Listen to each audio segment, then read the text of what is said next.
Eva Clarke, thank you so much for joining us. Yours is an extraordinary survival, really of the survival of your mother, is it not? Absolutely. How do you reflect through your life on what happened to her in that crucial period during the war and where you are now? Well, my mother just said everything was down to luck. And she had a very positive attitude to life. She was a born optimist, and fortunately that never left her. And I just feel extremely fortunate, grateful for everything in my life, because I can't say anything else. I've been very, very lucky, and she always said that her whole survival depended on luck, nothing else. Well, take us back to 1940 then. It's when your parents married. But what happened to them soon after? All right, first can I tell you, my father was German, but Jewish, and he'd seen the light in 1933, and he came to Prague, thinking that was far enough to be safe. It wasn't, but if he hadn't have come to Prague, he wouldn't have met my mother, and I would not be talking to you now. So yes, they got married in on the 15th of May 1940, which was already under Nazi occupation of Czechoslovakia. And then they were amongst the first transports to be sent to this place called Theresienstadt or Terezin, which had been a former Czech garrison town, but you know, the Germans then turned this place into a ghetto and a concentration camp. And my parents were sent there amongst the first transports to help sort of set it up. I mean, they didn't have any option, and then they didn't know this, but they were to remain in Terezin for 3 years, which was a remarkably long, very unusually long period of time. And the main reason for that was that they were both young, strong, and well able to work. And my mother said luck had an awful lot to do with it. Men and women were normally separated. Did that happen there? And if so, how did she become pregnant? That's a very good question. Yes, when families first arrived in Terezin, the sexes were segregated. Old people were sent to one part, children to another part. And when my mother discovered that she was actually pregnant in 1943, and when I was a sort of curious teenager, I said to her, "How come?" And she replied in a very clever way. She said, "It was very, very dangerous.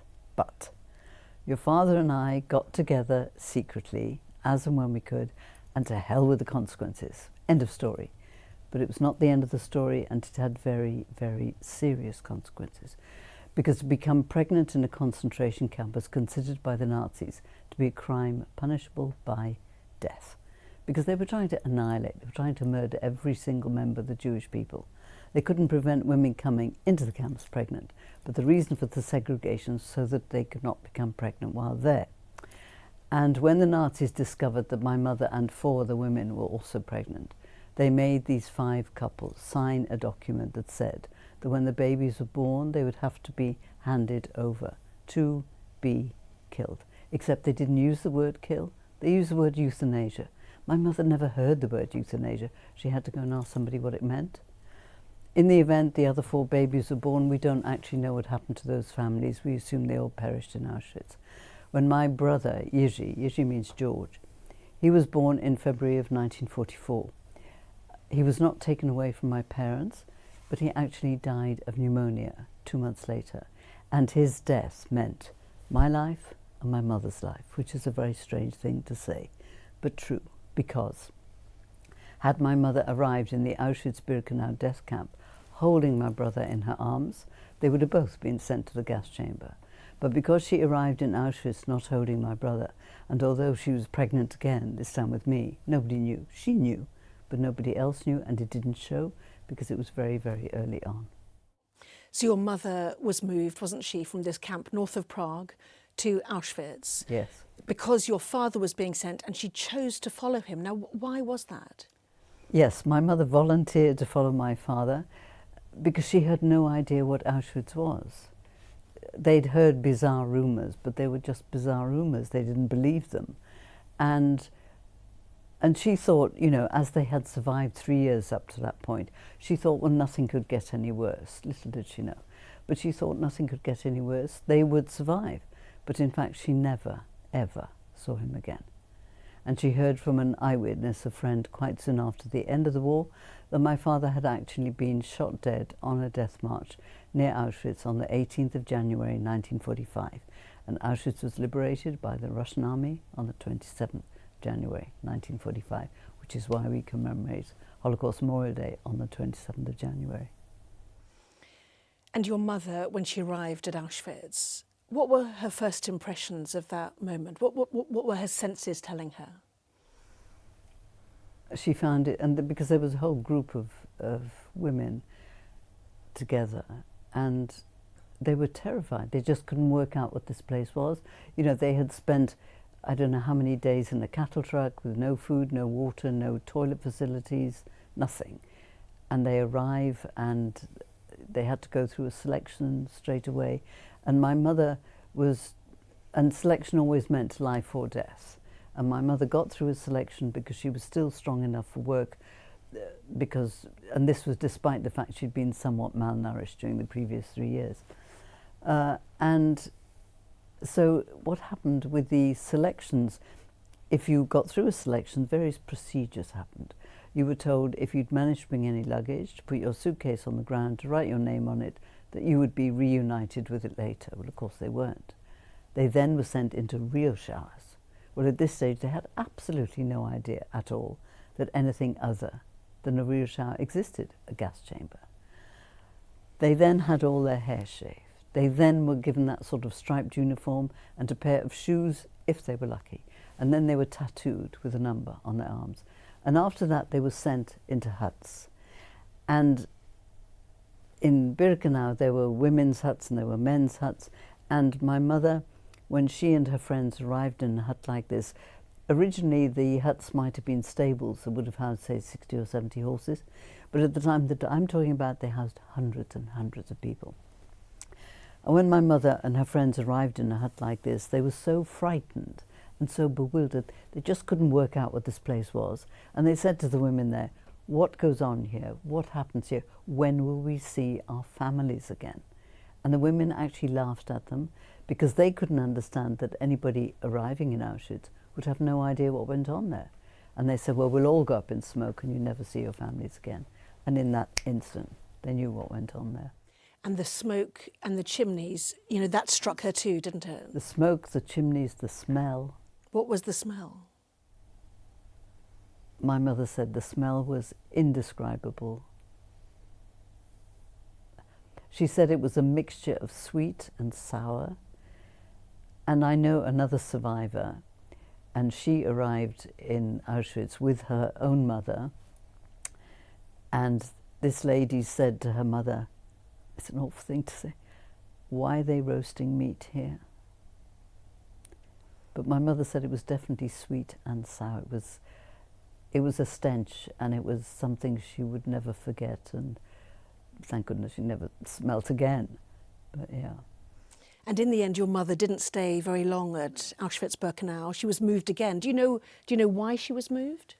Because she was still strong enough for work. She and a group of women, all young women, all of whom, you know, were still strong and could work. So they were sent out of Auschwitz, which I have to say, although my mother was there for a short space of time, she said it was sheer hell on earth. She said it was Dante's Inferno. No other way to describe it. And she'd been questioned too by Joseph Mengele, hadn't she? Yeah, she'd been at a selection, and where he was sort of presiding. Anyway, so she and these other women, they were sent out of Auschwitz. They were sent to a slave labour camp, to an armaments factory in a place called Freiburg in Saxony, near Dresden, where she was to remain for 6 months. And she was, during those 6 months, she was becoming progressively more and more starved and more obviously pregnant, which was very, very dangerous for her. But fortunately, none of the Germans realized she was pregnant until it was too late to send her back to Auschwitz to be killed, because Auschwitz had been liberated. We do know of cases of women who were pregnant and who were sent back before it was liberated, and Mengele took the most unspeakable revenge on them because he felt they'd got away with it. What do you mean by that? You really want me to tell you? Well, one of the things I know he did to a pregnant woman, when she came back and she gave birth to the baby, and he then bound her breast so she couldn't feed the baby, and she just had to watch the baby die.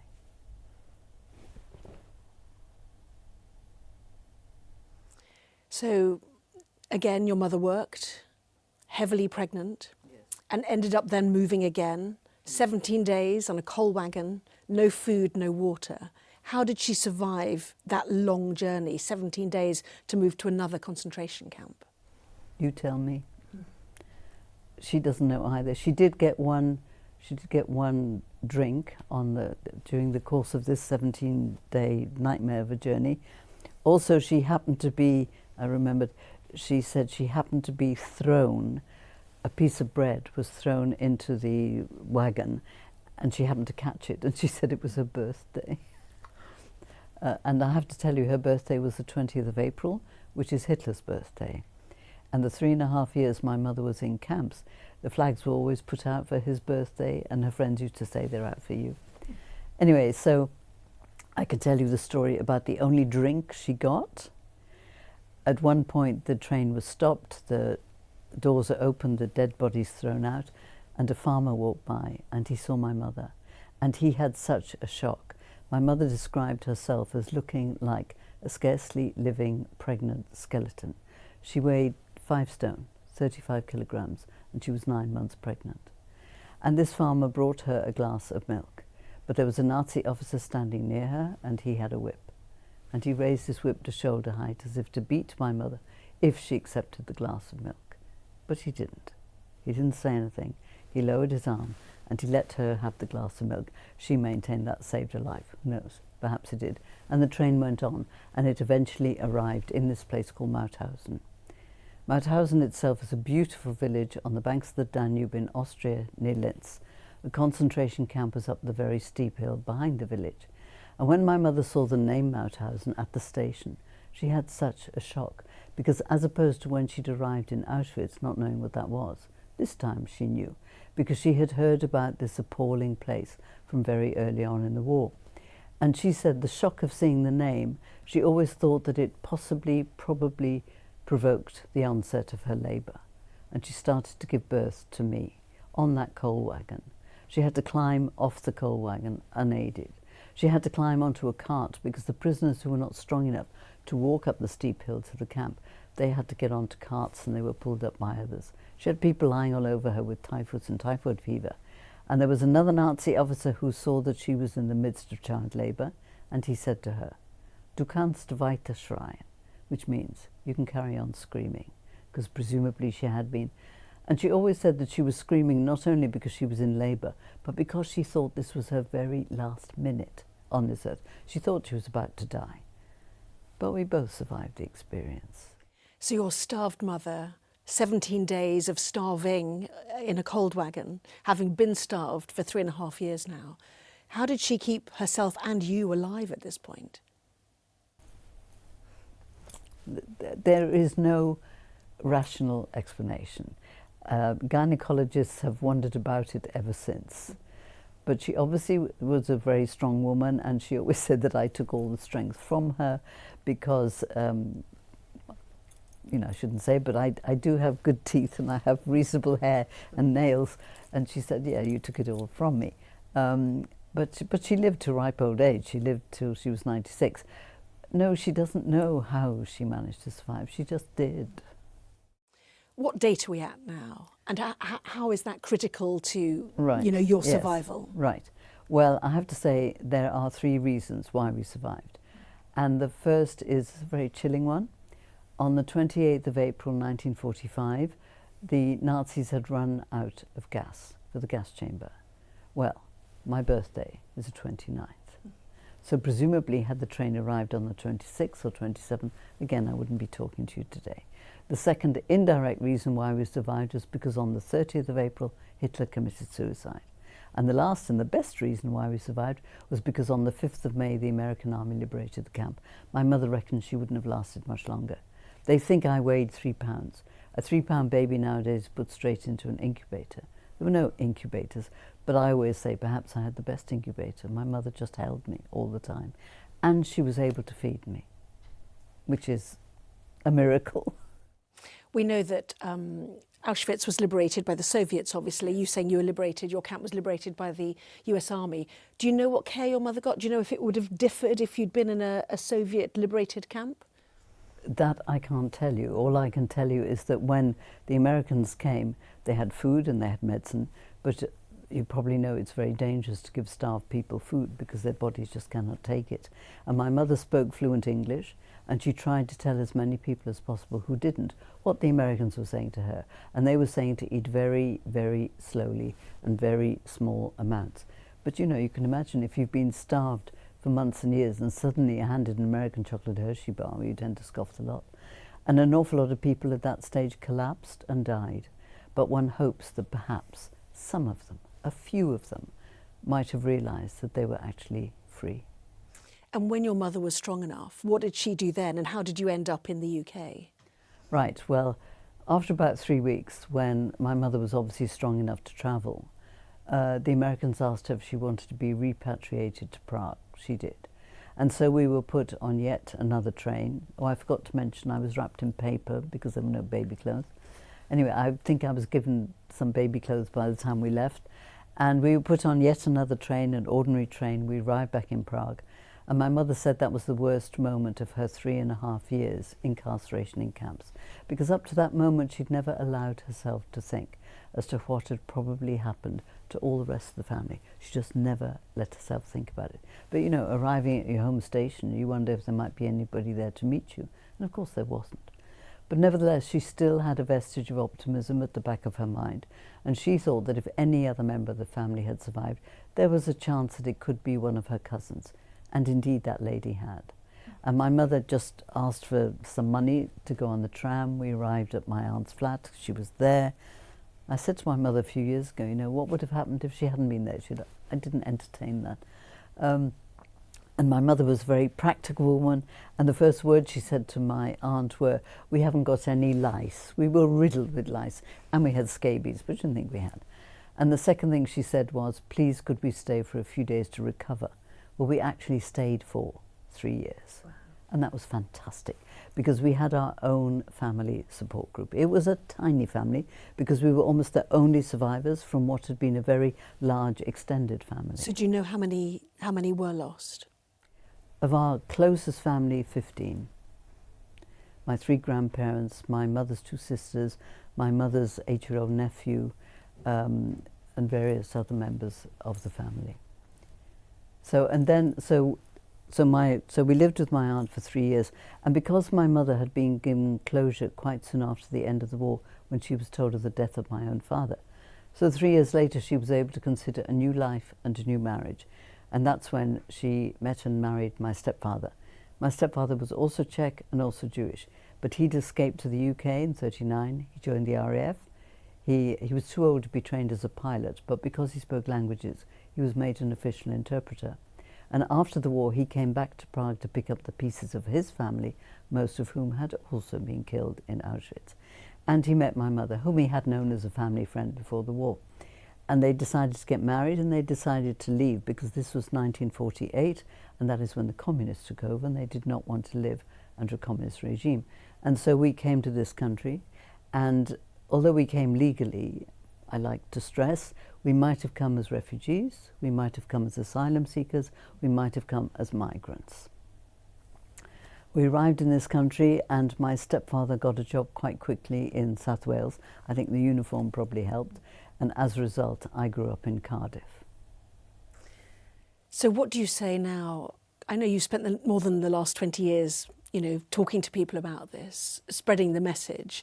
What are the lessons that you want to be learnt from this story?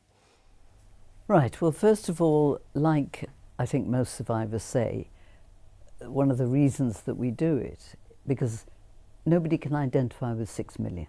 Everybody can identify with one family. And so I tell my mother's story to try to make the history come alive. And because everybody likes a story and everybody wants to know what happens next, you know, and you have to confess it's a good story. And the main message is to treat everybody with respect, to not be a bystander, to stand up for people's rights, and also I'd like to stress to try to think of people as individuals, not en masse, because there is such a thing as a mob mentality, and people do change and do act quite differently under those circumstances. So I know it sounds all a bit sort of wishy-washy, I suppose. I can't be more specific, but you just want to try to make young people think and try to be critical of what is happening, what does happen, and try to stand up for people's rights. And I know your mother died, as you said, at the age of 96. What would you like to say to her? Oh, don't, I'll start crying. Don't. Brave woman. Thank you very much indeed.